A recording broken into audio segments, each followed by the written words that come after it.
Estamos apresentando Plenitude, numa nova temporada. A apresentação Iraci Campos. Olá, amigos queridos.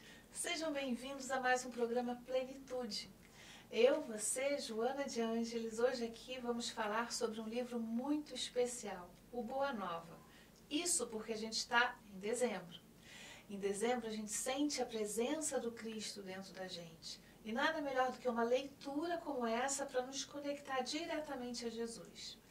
E eu vou trazer hoje para vocês, que está aqui do meu lado, Ricardo Cury. Ricardo Cury é psicólogo, analista junguiano e ninguém melhor do que ele para falar sobre Jesus. Tem gente melhor do que eu para falar sobre Jesus. Mas é um prazer estar aqui no programa, é sempre muito bom estar aqui com vocês. E vamos em frente, vamos às perguntas do Boa Nova, que é um livro que eu amo e que todos vocês devem, em algum momento da vida de vocês, lerem esse livro, que é uma obra-prima. A gente escolheu um capítulo muito especial, Amor e Renúncia, onde Humberto de Campos, que é um verdadeiro poeta, vai trazendo para a gente justamente aquela poesia, daquela atmosfera, né? E o começo do capítulo fala assim: depois de uma das grandes assembleias populares do lago, sobre a paisagem de Cafarnaum, Jesus se recolhia à casa de Pedro, tecendo luminosos comentários em torno dos mandamentos de Moisés. Simão, no entanto, ia bastante reflexivo e com várias dúvidas em seu coração. Talvez nós mesmos, até hoje, guardamos dúvidas muito parecidas com essas. Então, Ricardo, como devemos interpretar a primeira manifestação de Jesus, quando transformou a água em vinho nas bodas de Canaã? Essa é uma dúvida que o próprio Pedro teve, porque Jesus está numa festa cheia de gente, um casamento, umas bodas, e o vinho acaba, né, em algum momento. E aí o pessoal fica constrangido, querendo mais vinho e tal. E Maria, mãe de Jesus, conversa com ele: filho, faz alguma coisa, intercede pelos convidados para que a festa possa continuar. E aí tem todo um simbolismo da festa que a gente vai trabalhar aqui também, né? E aí Jesus faz o quê? Reúne as pessoas, que enchem os tonéis de água e transforma em vinho. E aí esse vinho, as pessoas podem pensar: poxa, mas vinho é uma bebida alcoólica, Jesus está embriagando todo mundo, que coisa é essa? Como é que pode o Senhor vir e servir vinho como o primeiro ato dele? Mas o vinho é a alegria, é a fertilidade, é a comunhão com Deus, que representa a vinda de Jesus na terra. Então ele veio servir vinho para as pessoas, que é a vida eterna, que tem a ver com isso também. Então, quando ele entrega o vinho, ele está agradando os seus amigos. Todos que estão ali gostam muito de celebrar, de serem felizes. Jesus entende que o vinho, naquele momento, representa a amizade, a união com aquelas pessoas. E aí ele faz esse milagre, ele realiza isso, e aí as pessoas ficam realizadas, muito felizes de poder continuar a festa. A festa não para. Então Jesus, ele traz o que para a terra? A festa, a alegria do Cristo, de estar aqui entre nós. Ele representa isso. Imagina, uma festa só com água. Não tem um sabor, não tem uma alegria como o vinho pode trazer. Então Jesus traz isso. Ele é a vida mesmo, ele dá vida às pessoas. E nada melhor do que comemorar, né? Então, os apóstolos, os discípulos de Jesus, eles eram muito felizes. Uma das características que marcavam os cristãos era a alegria, o bom humor, né? Então eles sempre estavam conversando, unidos, felizes em torno de Jesus. Ele é o grande noivo, se a gente for pensar assim, né?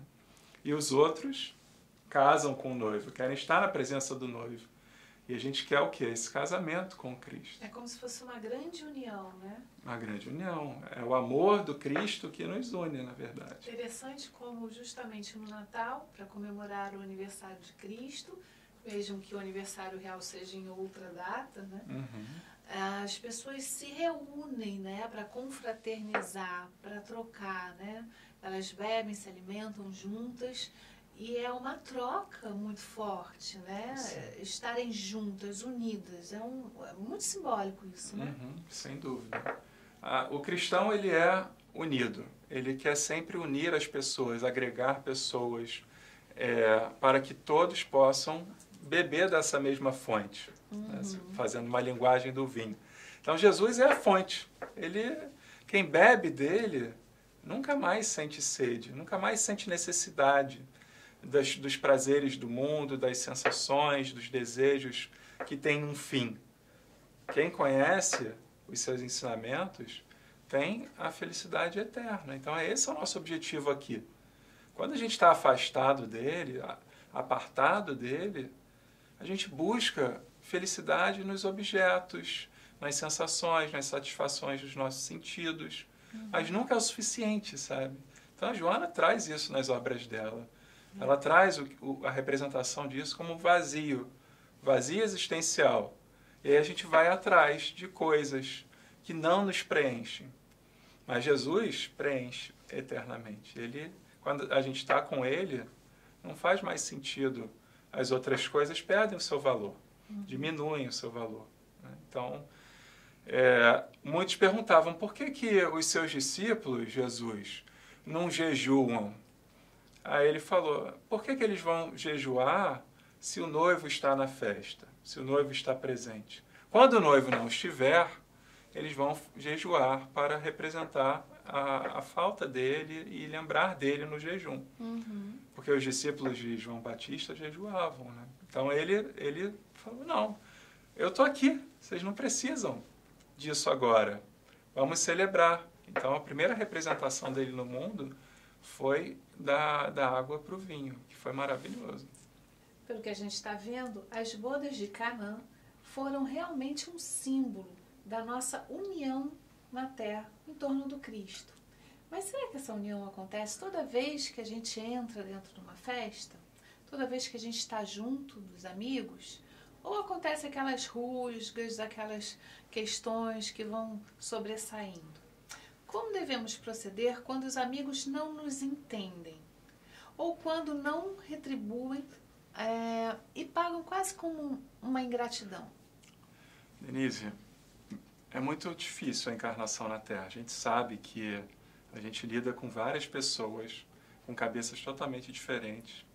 E às vezes essas pessoas a gente tem que conviver. São pessoas da nossa família, pessoas do nosso trabalho, da nossa faculdade. E a gente precisa interagir com elas. Mesmo entre os cristãos, havia muita dificuldade no início, né? Até eles entenderem realmente a missão de Jesus, seu objetivo na Terra e tudo mais, foi difícil. Então, até entre um ou outro apóstolo, né, tinha divergência. Claro, tem. Se vocês forem ler o Boa Nova, vocês vão ver várias passagens em que os próprios apóstolos divergem entre eles. E Jesus vem e esclarece as coisas. Mas você vê que Jesus mesmo, se a gente for ler em João, ele só vai chamar os seus apóstolos de amigos na Santa Ceia, já no fim da sua vinda à Terra. Antes ele fala, por que ele chama de amigos? Porque tudo foi revelado, tudo foi dito. Não havia mais nada que os apóstolos não soubessem. Ou seja, Jesus concluiu os seus ensinamentos. Amigo, então, seria aquele que você confidencia. Confidencia. Jesus confidenciou o reino dos céus. Ele falou a verdade universal, a verdade de Deus. Ele trouxe as palavras do Senhor para a terra. E entre os discípulos, ali naquele momento, no final da sua trajetória, na Santa Ceia, eles entenderam, estavam começando a entender o real sentido das suas palavras. Judas já tinha ido entregar Jesus quando ele falou isso, né? Então você vê que o grupo dos amigos que ele chama é restrito. E ele tinha consciência disso. Muito antes de Judas ir, ele já sabia o que Judas faria. Assim como ele já sabia o que Pedro faria. Isso, né? Já estava.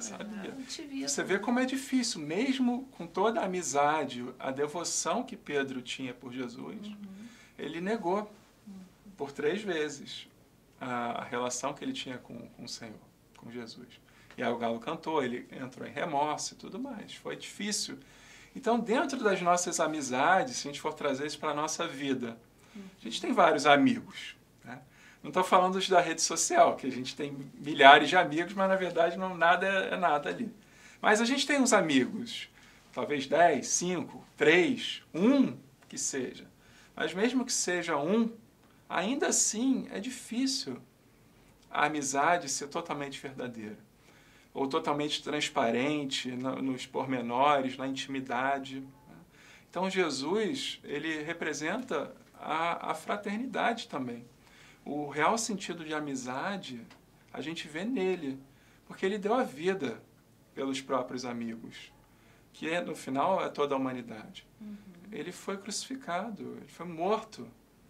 E os amigos que ele considerava, naquele primeiro momento, se afastaram. Mas mesmo assim ele perdoa a todos. Será que a gente faz isso com os nossos amigos? Será que a gente tem esse grau de devoção e de entrega nas nossas amizades? Já bloqueia direto nas redes, né? Porque, na verdade, o que acontece? A gente bloqueia os nossos próprios acessos interiores. Coisas que a gente não quer revelar para os nossos amigos, a gente não revela nem para nós mesmos.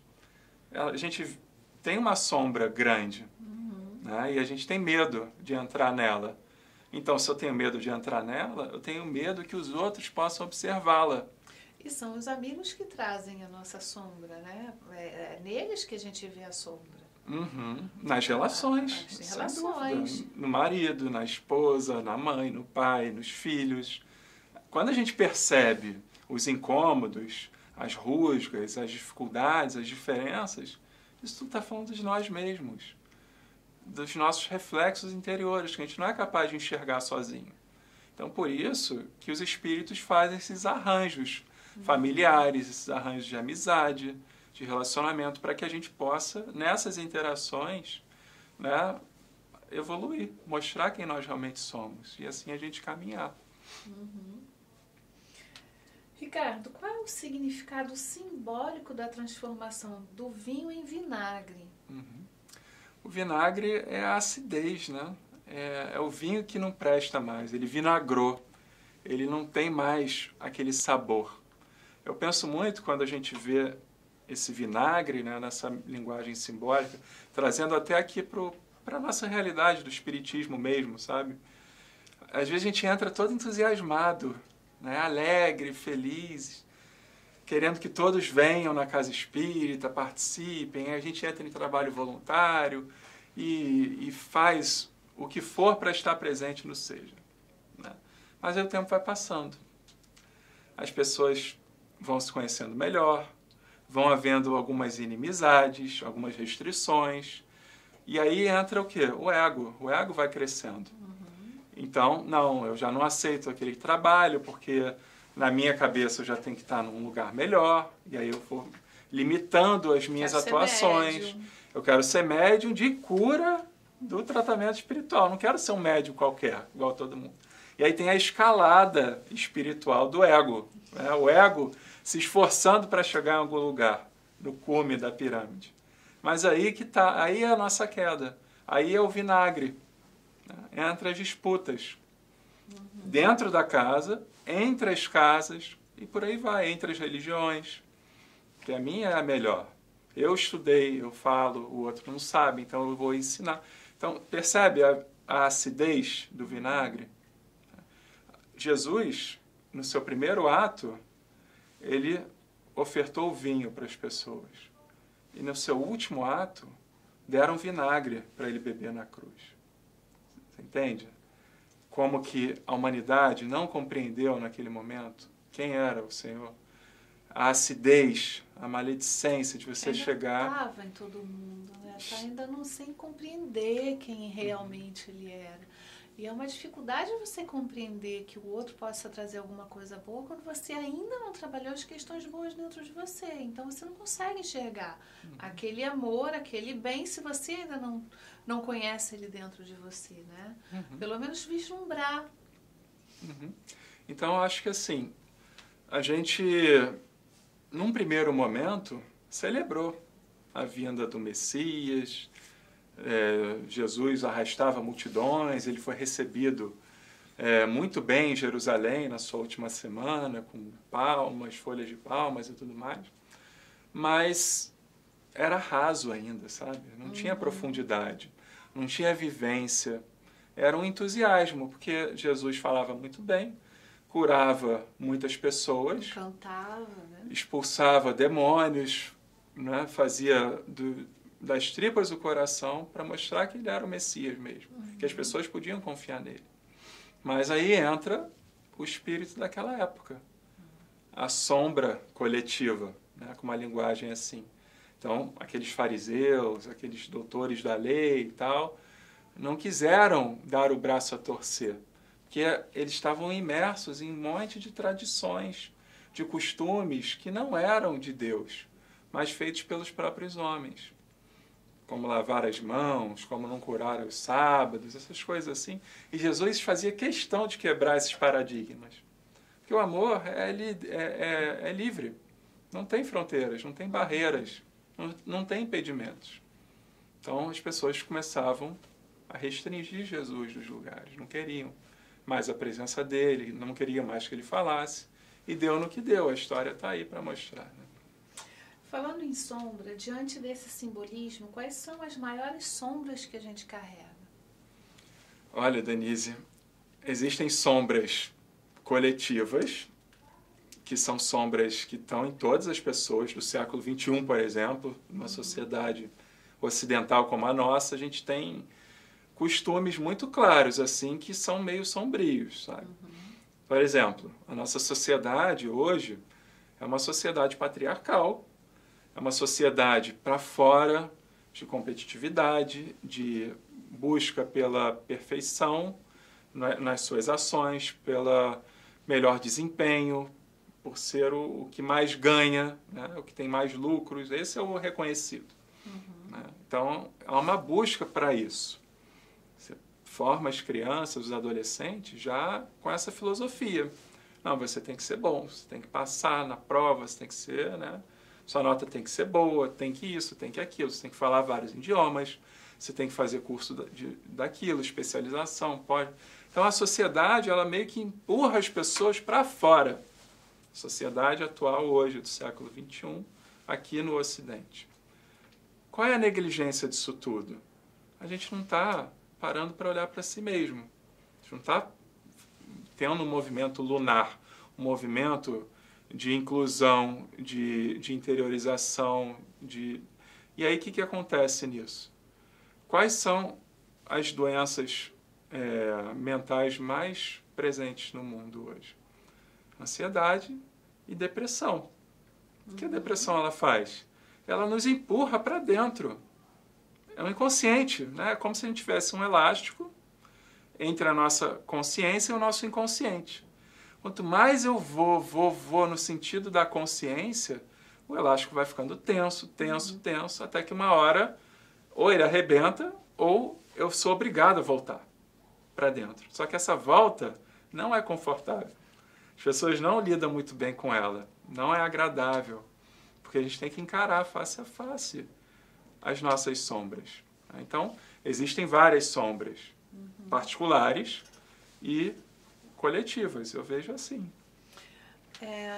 Eu lembrei de uma, você falando agora, assim, de uma muito representativa, né? Assim, o momento do apedrejamento, né? De Jesus, de não carregarem a cruz, de estarem ali, parte do povo chorando por ele, parte do povo xingando, né? Aquela coisa toda. Isso ainda fala muito da agressividade que a gente tem dentro, né? E aí, quando a gente fala que a gente vive dentro, na verdade, que a gente vive o que está fora, na verdade é o que está dentro, essa agressividade interna ainda permanece, porque a gente ainda vive num mundo muito violento, né? Sim. Ainda vivemos com medo, ainda vivemos duelando uns contra os outros, né? E tudo que ele trouxe foi amor. Tudo que estava apresentado ali para a gente foi amor.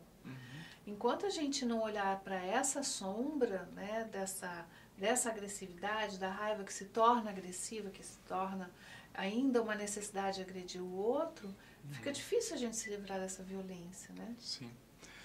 Jesus tinha os seus momentos de austeridade também, de vigor, né? De masculinidade, digamos assim, uma linguagem mais, né, psicológica. Ele ia, às vezes, e falava bem duro para algumas pessoas, justamente para que elas caíssem em si, para que elas olhassem para a própria sombra, para as tradições sem sentido da época. Então, às vezes, Jesus era enérgico, não violento, não agressivo. Existe uma diferença aí, né? Completamente diferente. E as pessoas reagiam mal. Reagiam como? Agredindo, caluniando, ofendendo, apedrejando, açoitando, crucificando. É como a sociedade funcionava naquela época. Qual era a paz dos romanos? Qual era a paz que Jesus dava? Porque a paz dos romanos era na ponta da lança. Estamos em paz, mas ai você de não contribuir com os impostos a César, de você não seguir as leis, você vai ser dilacerado, você vai ser morto. Então, Jesus fala, eu vos dou a paz, mas não a paz que o mundo a dar, mas que eu dou. Lembra muito do que a gente está vivendo hoje, né? Principalmente na política. Ricardo, o que Jesus queria dizer com colocar o reino de Deus acima de pais, mães e irmãos terrestres? Jesus ele sempre fala do reino dos céus, né? Em várias parábolas, em várias passagens, ele fala desse reino. E teve uma época que ele estava lá falando com várias pessoas, ensinando, e aí chegou mãe de Jesus, os irmãos, e vieram falar, Jesus, sua mãe e seus irmãos querem falar com você, agora. Aí ele aproveitou isso para dar um outro ensinamento da família espiritual e a família carnal. Existe uma diferença, a família de sangue e a família espiritual. Aí ele olha para aquelas pessoas e fala, quem é minha mãe? Quem são meus irmãos? Aqui eu vejo minha mãe e meus irmãos. São aqueles que fazem a vontade de Deus. Essa é minha mãe, esses são os meus irmãos. Então, ele não está falando que os irmãos e a mãe dele são coisas ruins, que não fazem a vontade de Deus. Mas o que ele está mostrando? Para a gente olhar, para a gente não se apegar às raízes que às vezes são construídas socialmente, estruturalmente dentro de uma família, por exemplo, e a gente achar que aquilo é a única coisa que vale. Mas existe uma outra família. Eu acho que a gente forma uma família aqui no Seja. Uma grande família. Uma grande família. Encarnados, desencarnados. A gente faz a vontade de Deus, cada um do seu jeito, cada um com a sua contribuição. A gente age nesse sentido. Mesmo quando a gente está vivenciando o próprio vinagre, né? Ainda assim é um objetivo. A gente está errando o alvo, né? Ainda perdido no nosso ego, como você falou, né? Exatamente. Mas ainda assim é uma família. A gente tem um alvo. A gente pode estar errando, mas a gente tem um alvo. E graças a Deus a gente tem esse alvo. Jesus nos mostrou esse alvo há muito tempo atrás. E agora a gente está começando a entender. A gente ainda vacila, a gente tropeça, a gente erra o caminho várias vezes. Mas a gente tem uma diretriz. A gente tem uma luz ali no fim do túnel. A gente sabe que a gente tem que chegar até ali. Então a gente precisa de um esforço, de uma perseverança, de um ajudar o outro. Uma comunhão, uma celebração, uma união, uma festa, né? No sentido de Deus, no sentido da confraternização. Então Jesus é esse porto seguro. Ele é a celebração da vida. A gente precisa estar bem conosco mesmos para poder acompanhar isso. Eu sempre vi essa passagem assim, um pouco, quase que um convite à própria individuação, né? Não é rejeitar a família, não é abandonar a família, não é dizer não à família, mas é voltar os olhos para o seu processo de individuação, né? Se individuar, né? Então, para eu me individuar, eu preciso me ver longe, mesmo estando perto, para que eu possa entender quem eu sou por mim mesmo, né? Não carregando todos os complexos, né? Paternos, maternos, fraternos e por aí vai. Exatamente. Vamos dar uma paradinha? Vamos tomar um café? E olha como tá bom essa conversa. Como é bom trazer Jesus para as nossas vidas. Como é bom sentir esse poder crístico dentro da gente. E já já a gente volta com ele. Estamos apresentando Plenitude, numa nova temporada. A apresentação Iraci Campos. Já estamos de volta desse pequeno intervalo, falando do nosso Senhor, do nosso Jesus, nosso querido Mestre. E aqui com Ricardo e Jonas de Ângeles, a atmosfera tá boa demais. Dá para sentir aí na sua casa? Então, Ricardo, o que significa desapegar de pessoas e coisas tão queridas na Terra? Isso realmente é possível? Claro que é possível. Isso é liberdade. Isso é reino dos céus, na linguagem de Jesus. Plenitude. Né? É o nosso processo de individuação. A gente viver a vida no mundo sem ser imerso, dependente do mundo. Sem ser do mundo. A gente pode buscar uma vida transcendental neste mundo, sem o apego, sem os desejos infundados, sem a efemeridade das coisas. A gente consegue, mas a gente precisa se esforçar. Não é fácil. Porque o nosso cérebro, ele é muito condicionado. Ele se acostuma rápido. A gente adora um bolo de brigadeiro. Né? Verdade. Quem não gosta? Um bolo de brigadeiro. Aí, além do próprio bolo, tem tudo que está em volta do bolo. Quem fez o bolo, a afetividade está ali com a família, comendo esse bolo. Então, a gente tem boas lembranças. E além de ser saboroso. O que o nosso cérebro aprendeu? Que o bolo de chocolate tem que ser comido sempre. Toda hora eu preciso de um bolo de chocolate. A carga de afeto grande. Né? Exatamente. Só que aí o tempo vai passando. Nosso corpo já não é mais o mesmo. A gente já não aceita tanto essa quantidade de açúcar. A gente tem que mudar. Aí começam os problemas. Por quê? Porque eu estou apegado. Porque eu amo aquele bolo. Eu não quero largar dele. Mas eu preciso. Sabe, Denise? Então, as coisas do mundo... Isso é uma mensagem? Funcionam assim, sabe? Não sei se é uma mensagem para você. Ah, olha, é difícil eu pegar do bolo de chocolate. Então, a gente tem que olhar para o que realmente vale a pena. Né? O que realmente a gente vai carregar dessa vida? Para onde a gente vai quando a gente desencarnar? Será que lá vai ter bolo de chocolate? Tomara que tenha. Mas se não tiver... Pelo que eles dizem, não tem, né? Exatamente. Eu acho que não vai ter, porque... Um caldinho, de repente. Talvez um caldinho, a gente pode pensar ali no bolo de chocolate para ver se vem um Mas gostinho. até do caldinho depois vai ter que desapegar. Até do caldinho. Porque a gente está morto. Para que a gente vai comer bolo? Não tem bolo, não tem nada. A gente tem o quê? Respirar fluidos. Né? Então, quanto mais a gente vai entendendo isso, por isso eu acho o espiritismo muito bacana, sabe? Que a gente vai treinando a morrer, a morte do corpo. Chegar a esse fim e a gente chegar do lado de lá um pouco mais, tranquilo, sabe? Entender que a vida não é essa aqui. Ela existe aqui, mas é transitória, é passageira. Todo desapego, na final das contas, é um grande exercício, né? A morte, o renascimento, perder entes queridos, perder um brinquedo, perder dinheiro, né? Perder namorado. Tudo são exercícios do desapego, para que a gente volte sempre os olhos para nós mesmos. E para o que é essencial, né? Exatamente. Então, a nossa mente, como eu vinha falando, ela aprende rápido. De um desejo surge uma busca. De uma busca surge uma alegria de ter encontrado. Mas aí aquilo passa, aquilo acaba. Porque o bolo acabou. Vamos falar da linguagem do bolo. Ou o carro ficou velho, ou a roupa já não serve mais, ou a própria aparência mudou. Né? O peso é outro do corpo. As coisas mudam. Mas eu ainda tenho um registro de como é o ideal para mim.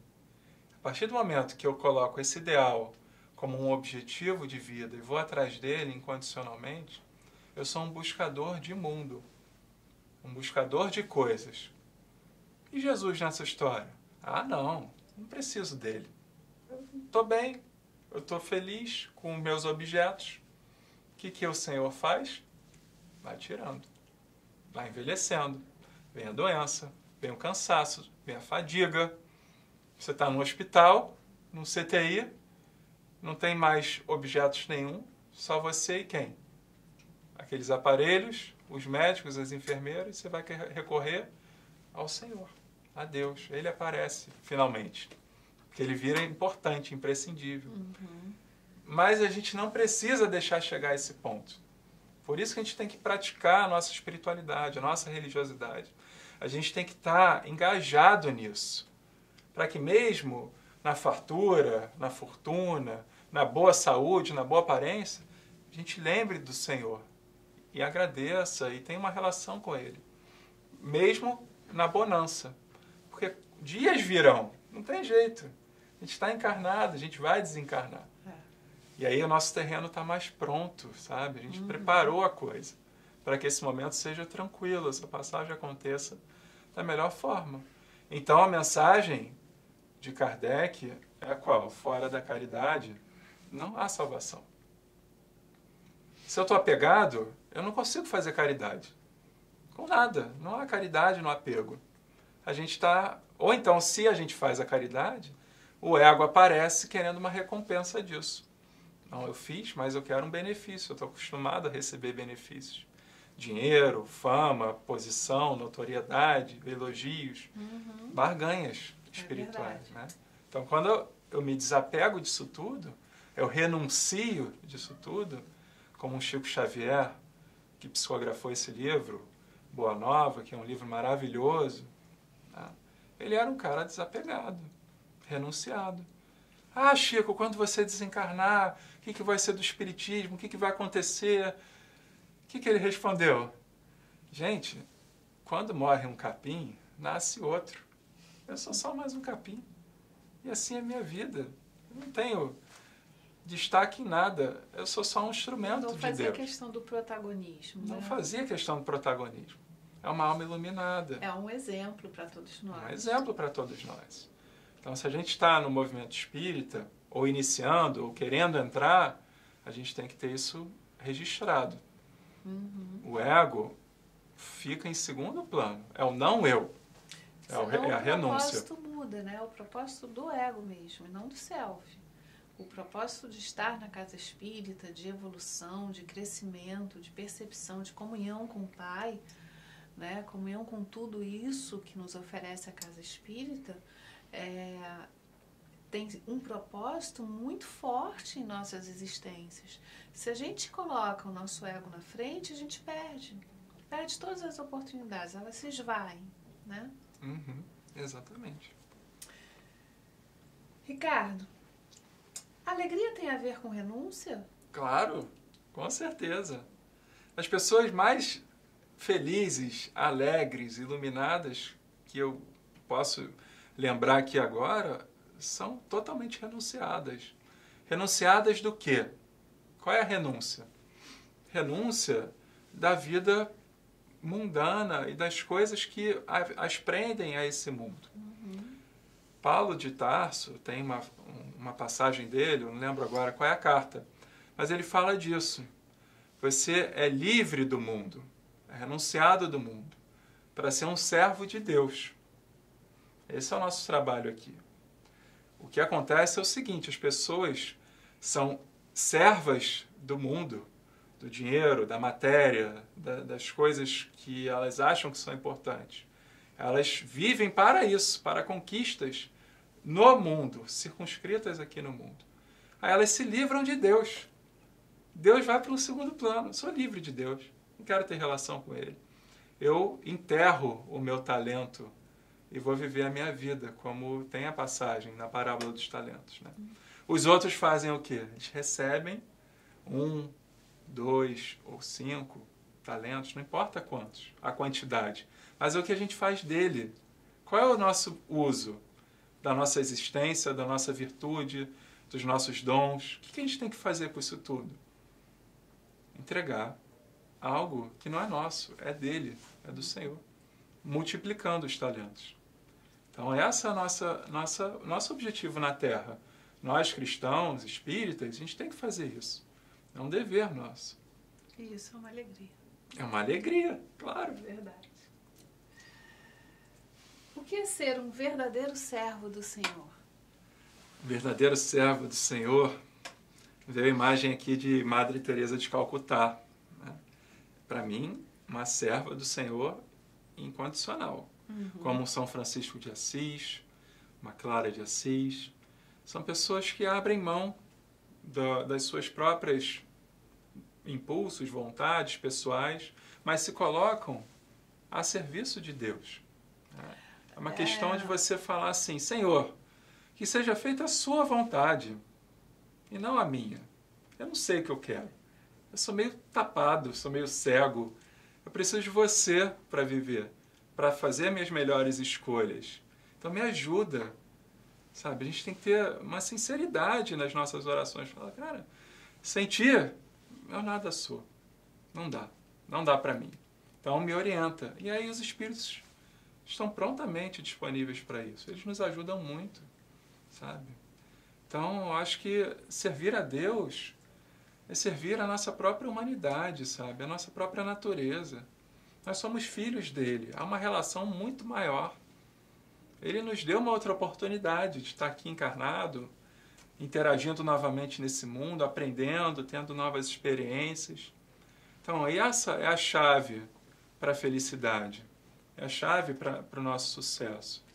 E muitos entendem isso como uma renúncia, como um sacrifício, mas porque ainda não experienciaram o ganho que se tem ao caminhar com ele, né? Ao estar com ele.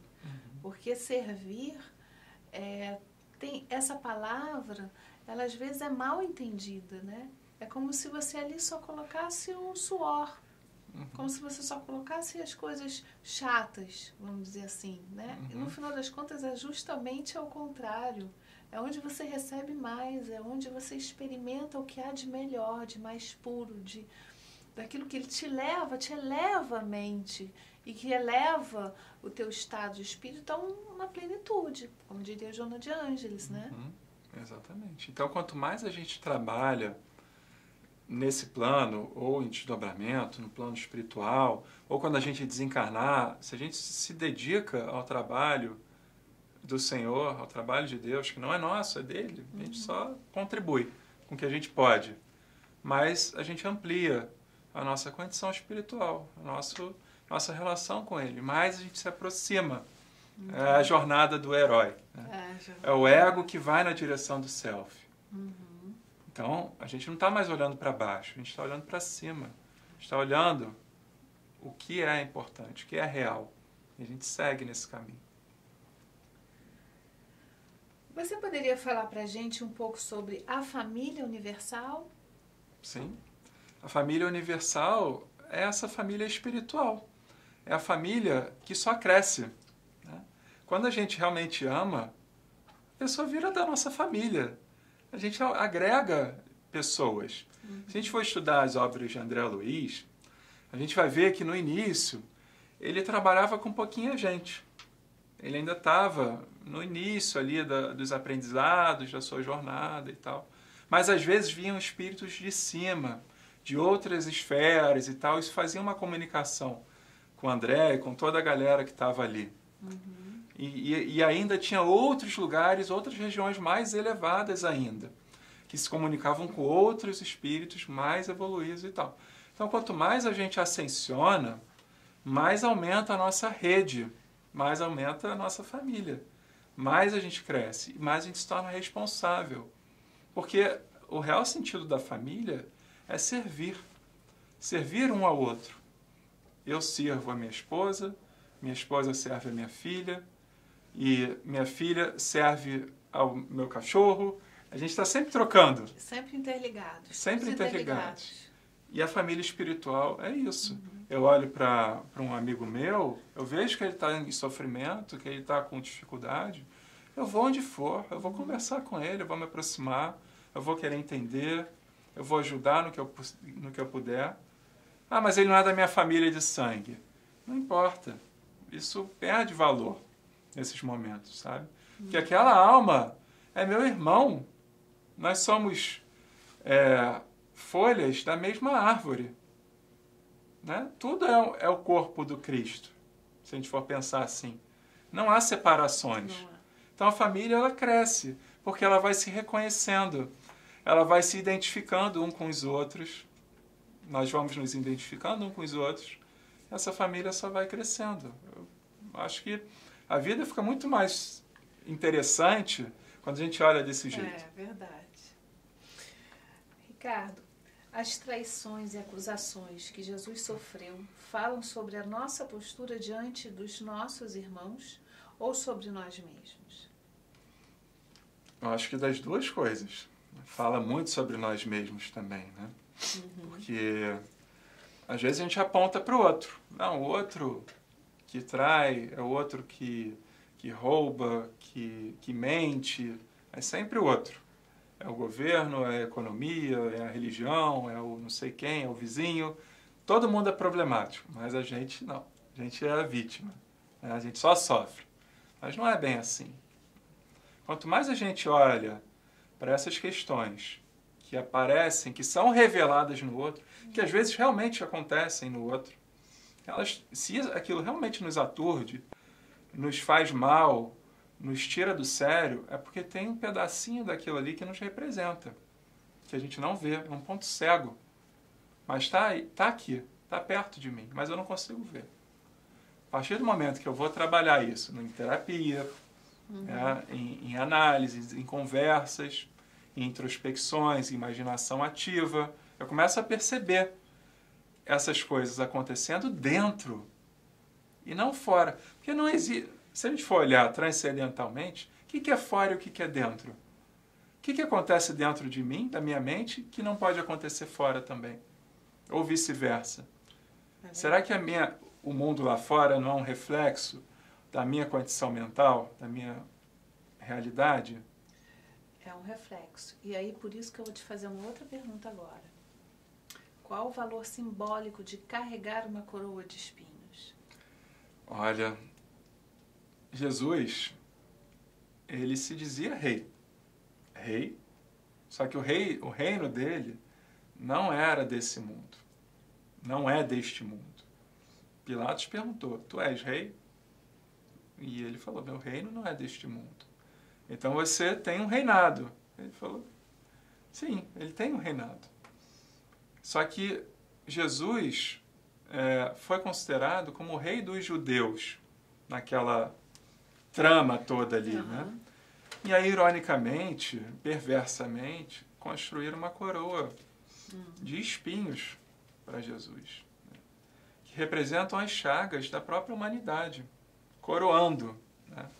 O rei do reino dos céus com uma coroa de espinhos, com veneno, com a ardilosidade do ser humano, sabe? Então, se a gente for olhar o simbolismo disso, né? O que eles estão coroando? Eles libertaram Barrabás, que era um assassino, um revolucionário, uma pessoa problemática, e entregaram a vida de Jesus, né? Crucificando. Então, a humanidade estava num processo de muita imaturidade ainda. Muito primitivo os conceitos e a realidade do que eles estavam vivendo ali, sabe? Então, quando eles colocam uma coroa em Jesus de espinho, é a maior ironia que poderia acontecer. Nós éramos os verdadeiros espinhos, né? Sim, quem são esses espinhos que Jesus, no final, perdoou? Pai, perdoai-vos, porque eles não sabem o que fazem. São vários espinhos que entraram na carne de Jesus, né, que o machucaram verdadeiramente. Mas ele não estava preocupado com isso assim, desse jeito, né? Ele sabia que aquela dor do espinho era nossa. É o que a gente faz uns com os outros, né? Essa dor que a gente traz para a humanidade, que vem da gente mesmo, esses espinhos que são muito representativos, né? Como algo que fere, que punge a alma, a nossa alma. Então ele estava coroado das nossas dores, né? Sim. Você vê que os espinhos, eles não deixam que a gente ponha a mão na flor, na beleza da flor, de uma rosa. Os espinhos pedem cautela. Ó, não coloca a mão aqui. Isso aqui é sagrado. Isso aqui é belo, é puro. Né? Então, se a gente vai nessa direção, inadvertidamente, e quer arrancar as rosas, nós que estamos nos ferindo. Então, se a gente for olhar para isso, Jesus é essa rosa, é essa pureza, é esse cordeiro imaculado, que exala todo o perfume, todo o aroma, toda a beleza. E as pessoas fizeram muita maldade e perversidade com ele, torturaram ele, né? E cravejaram os espinhos nele mesmo, sabe? Então, perderam a oportunidade, assim, sabe? Daquela época de realmente eles compreenderem e seguirem o Senhor.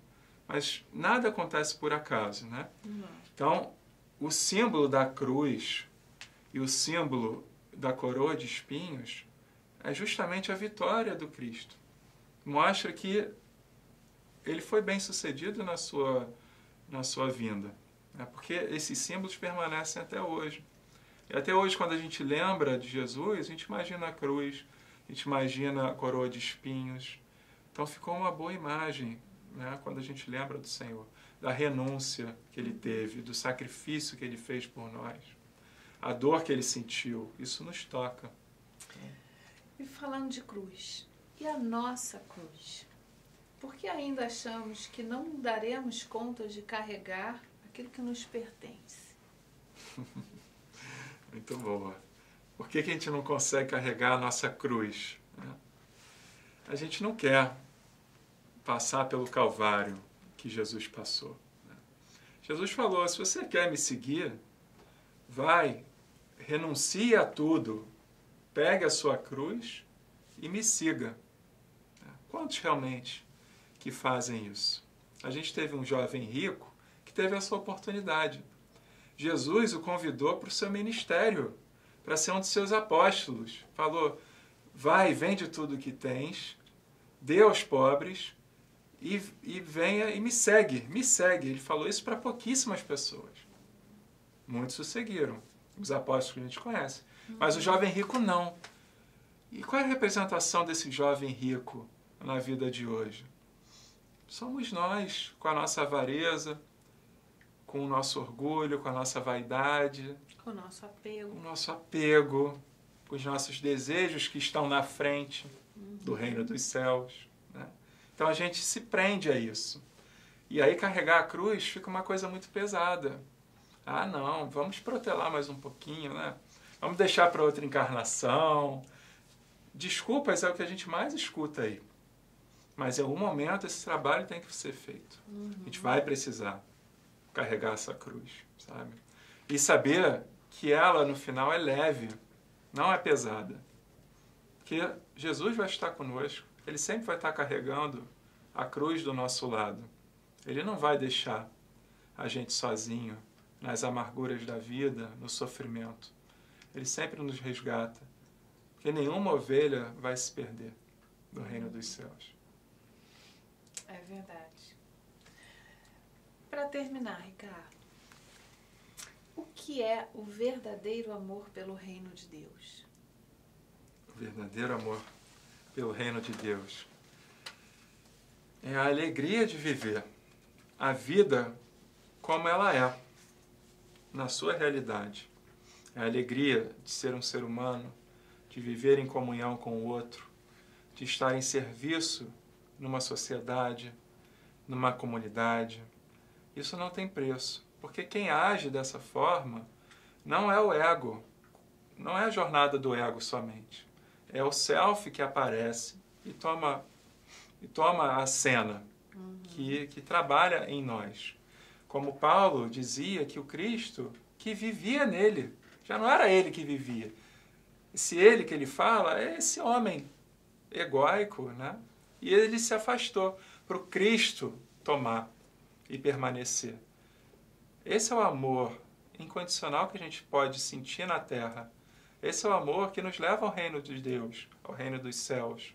Quando a gente permite, a gente dá abertura para que o Cristo realize a sua obra através de nós. E isso requer uma dedicação, uma fé incondicional, inabalável, porque no mundo tem tribulações, tem chuvas, tem vendavais, tem terremotos, mas o nosso terreno é rochoso, ele é firme, ele é sólido, a nossa base é sólida, porque a solidez, essa rocha, é o próprio Senhor. Então, quando a nossa casa é feita ali, a gente está protegido.